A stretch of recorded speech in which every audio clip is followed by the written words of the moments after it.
بسم الله الرحمن الرحيم. عم يتساءلون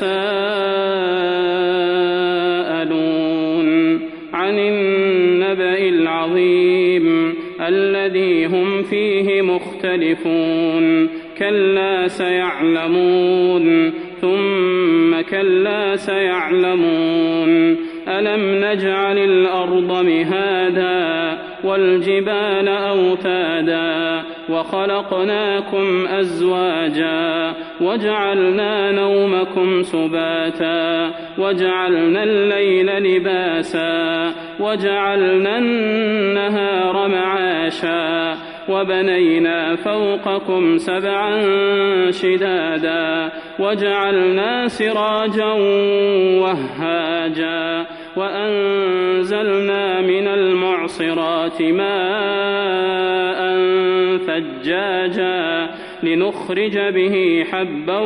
ونباتا وجنات ألفافا إن يوم الفصل كان ميقاتا يوم ينفخ في الصور فتأتون أفواجا وفتحت السماء فكانت أبوابا وسيرت الجبال فكانت سرابا إن جهنم كانت مرصادا للطاغين مآبا لابثين فيها أحقابا لا يذوقون فيها بردا ولا شرابا إلا حميما وغساقا جزاء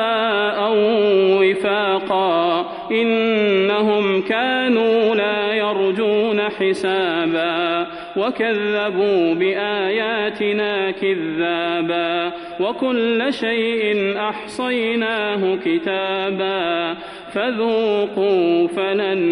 نزيدكم إلا عذابا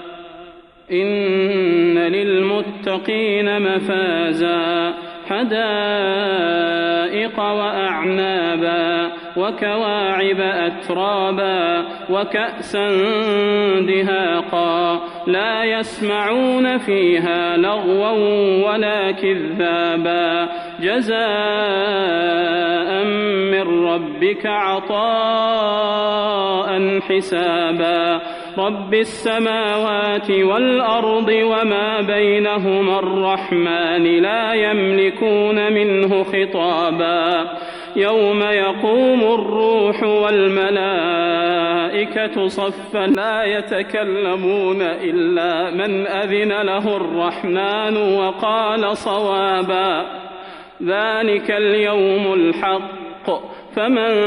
شاء اتخذ إلى ربه مآبا إنا أنذرناكم عذابا قريبا يوم ينظر المرء ما قدمت يداه ويقول الكافر يا ليتني كنت ترابا.